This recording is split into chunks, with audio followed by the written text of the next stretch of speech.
Nós vamos falar sobre autismo. É isso mesmo. O que acontece? Um casal que está aqui conosco, um casal de missionários, que até havíamos comentado no início do programa, está aqui para compartilhar uma experiência. Essa experiência deles é tão interessante que virou um livro. É isso mesmo. O livro, o filho dele chama Esdras e o nome do livro tem o nome do filho dele. E esse filho dele, ele tem autismo e ele chegou até a escrever um capítulo, o último capítulo desse livro. Nós vamos estar conversando isso tudo aqui, né? Então eu quero que vocês estejam, né, conhecendo aqui nossos queridos missionários. Gilberto de Mello, bom dia! Seja bem-vindo! Amém! Jussara de Mello, bom dia, bom querida. Dia. Seja bem-vinda. Obrigada. E temos aqui a psicóloga Gabriela da Silva Oliveira Torre. Bom dia. Bom dia. Sejam bem-vindos. E também temos o Serginho, Sérgio Ricardo. Bom dia, seja bem-vindo. Obrigado, Carol. É um prazer estar aqui com vocês. Pois é, a gente, brincadeiras à parte, né? Esse é um tema, algo que acontece muito. E como assim, essa ideia de criar, de escrever um livro contando a experiência de vocês. Como que surgiu isso, né? Começa contando por aí que eu tenho um tanto de perguntas para fazer, mas vamos uma de cada vez, né? Uma de cada vez.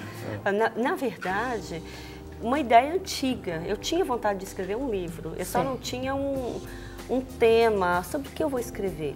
Com o passar do tempo e tudo que nós vivenciamos, o meu filho, Esdras mesmo, ele começou a falar, quantas histórias. Olha, o seu próprio filho? Meu próprio filho. E o meu esposo também. Eu acho que você deveria começar a colocar no papel. E daí surgiu.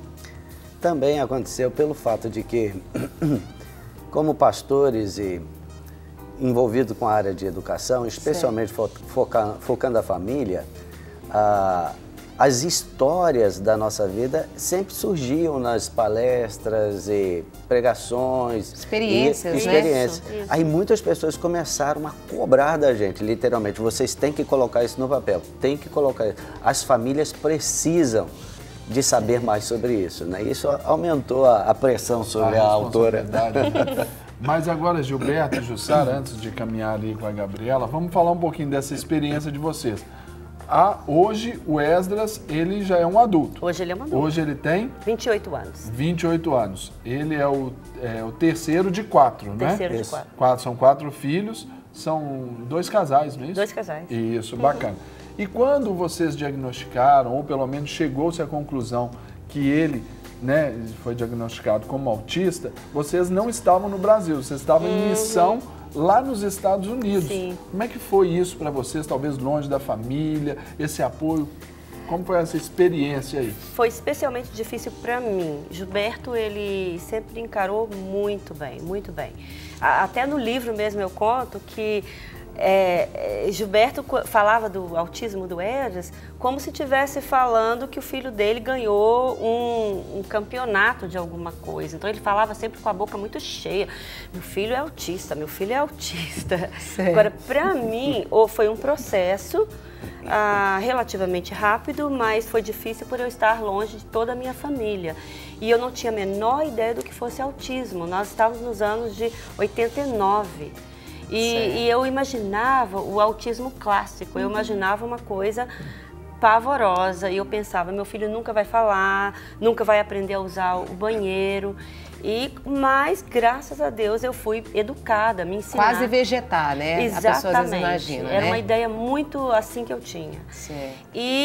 Mas lá nos Estados Unidos, eles colocaram pessoas para me educar. Não somente para trabalhar com ele, mas para trabalhar comigo também. Então, essas terapeutas me emprestavam livros, me levavam para palestras de profissionais. Então, eu fui educada no assunto. E isso me ajudou muito. Queria até perguntar, Gabriela, explica o que é o autismo, existem graus, né? Explica pra gente. Hoje o autismo, de acordo com o diagnóstico médico, ele é subdividido em 3 categorias. O autismo clássico, que geralmente tem as habilidades, né, sociais mais prejudicadas, certo, que é considerado como se fosse um grau mais forte, assim, do autismo. Tem Ele não sociabiliza?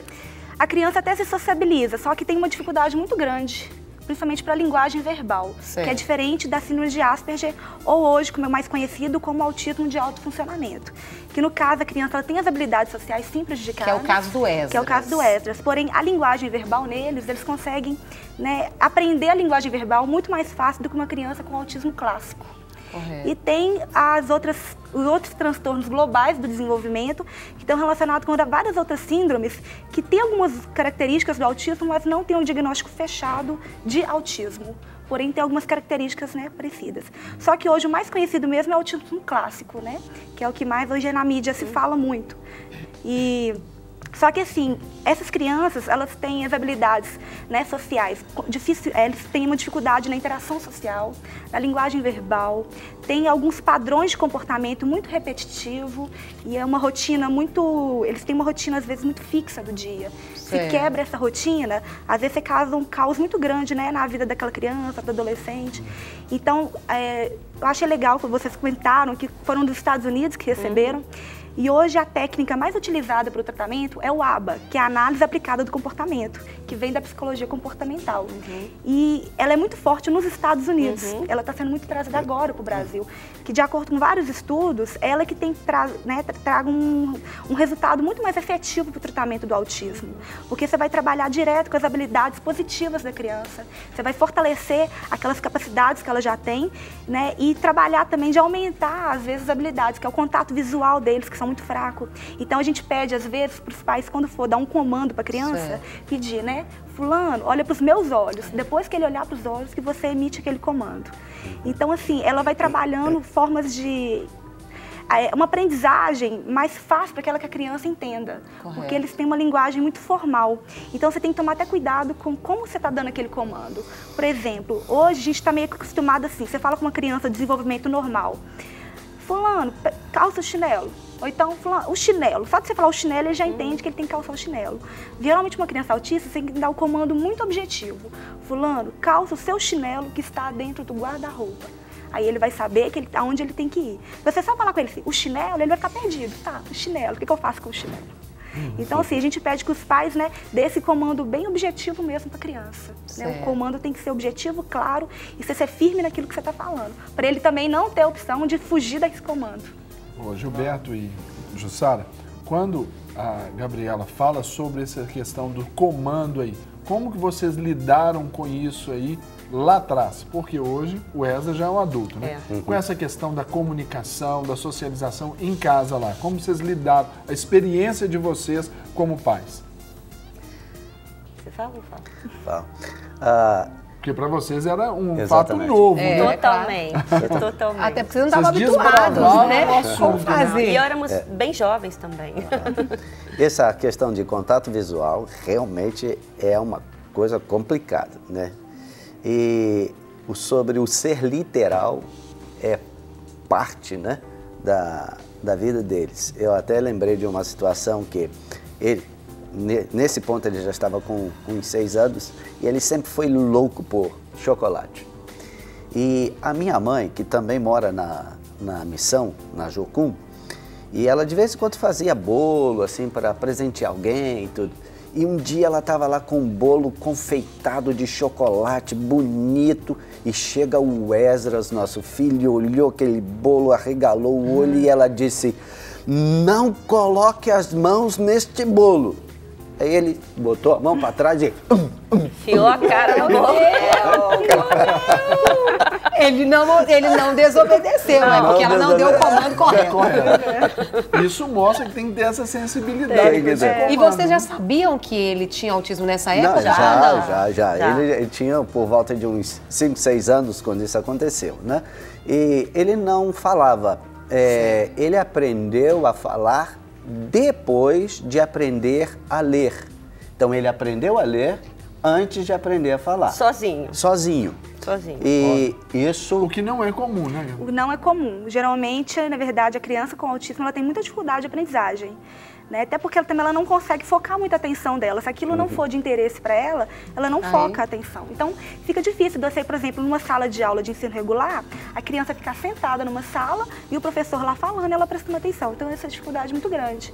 E aí também tem um mito, né? Porque geralmente as pessoas acham assim, eu tenho um filho autista, eu tenho um filho gênio. E é muito raro acontecer, né, da criança aprender, às vezes, né, a ler sozinha, falar, ser um gênio da matemática. Geralmente eles gostam muito das áreas exatas. Eu acho que eu acredito que porque tem um padrão, eles gostam muito de coisa padronizada. Não, é um padrão. Eles seguem uma rotina, um padrão de uma equação. Tudo mais ali formatado. Então, quando a criança tende, né, uma genialidade, né, uma superdotação, é muito raro de acontecer. Mas tem casos. Mas é bem raro Ele mesmo. comentou de 6 anos, né? Porque a gente já está quase fechando, mas normalmente você percebe com qual idade? A criança ela já nasce autista? Já nasce autista. Porém, para ela ser diagnosticada, até os 3 anos de idade. Essas características aparecem antes dos 3 anos. Tem criança que já, bebezinha, a mãe amamentando, já sente que ela é diferente, porque ela não faz o contato visual, ela não balbucia palavras, né? Ela não ri, como você espera de uma criança até 1 ano de idade, mais ou menos. Porém, tem crianças que desenvolvem em torno de 1 ano e pouquinho, 2 anos, ela começa a regredir naquilo que ela aprendeu. Entendi. Só que tudo isso acontece antes dos 3 anos para ser diagnosticada com autismo. Gabriela, a Carol já disse, nós estamos encerrando, mas eu queria essa última resposta. Qual que é a causa, assim, do autismo? É combinação de fatores genéticos? O autismo, ele ainda não teve nenhuma causa ainda fechada, né? Tipo assim, falar assim, o pai e a mãe tem tal gene que causou o autismo. Não tem nenhum estudo que comprova. Hereditariedade, assim... Às vezes, tem alguns casos que a família, às vezes, já teve algum caso de criança autista na família, né? Aí sim pode ter. Algumas pessoas também, alguns estudos apontam que famílias que teve algum sofrimento mental, né, tem algum caso de sofrimento mental, tipo assim, nada específico do autismo, mas pode ter filhos também. Como também tem casos que nunca teve nenhum caso. E às vezes pode a criança nascer. E tem alguns estudos também que apontam, às vezes, fatores ambientais. Né? Às vezes, algum metal pesado que a mãe teve contato durante a gravidez. Às vezes, pode ser relacionado a drogas. Mas ainda nada foi fechado especificamente para o autismo, não. Ok. Agora, para vocês aqui, para a gente encerrar o nosso bate-papo, levando essa experiência, o livro, qual é o objetivo, então, do livro e onde a gente pode encontrar o livro? Eu queria até presta o livro aqui, isso. Aí a Carol Enquanto vocês vão respondendo, ele vai mostrando. O objetivo do livro, hoje, em nível até ministerial, porque hoje esse cuidado é um cuidado ministerial, né, de vocês. Na verdade, o livro, eu coloquei o meu coração de mãe e as nossas histórias de missionários. Como sempre viajamos muito, e rotina é uma coisa que a gente não tem. E o Esdras, conseguimos, com a graça de Deus, criá-lo num ambiente onde não há tanta rotina, onde a gente viajava bastante e deu certo. Deu certo. Então, o livro, o alvo é trazer esperança, é possível fazer progresso, é possível, mesmo no caso de autismo clássico, que não é o caso do Esdras, mas é possível sempre fazer algum progresso, sempre melhorar. O Esdras, ele incide ali em qual daqueles enquadramentos ali que a Gabriela falou? O Esdras, ele é quase independente, ele trabalha, ele tem o seu dinheirinho, ele terminou o ensino médio, ele é antenado. Isso em casa, né? Em casa e depois... O livro conta como nós fizemos, mas o importante é que ele concluiu. E ele é antenado com o que está acontecendo no mundo, ele gosta de assistir o jornal, ele gosta de ler, ele tem curiosidades e algumas fixações também, como é típico da pessoa autista. E para os pais interessados, para as famílias interessadas, onde que encontra o livro? Isso. O livro pode ser encontrado na Editora Jocum. Esdras, Histórias de um Menino Autista, exatamente, né? Que é o nome. O livro ele é um pouco poético, ele é o relato de uma vida, mas contado de uma forma poética.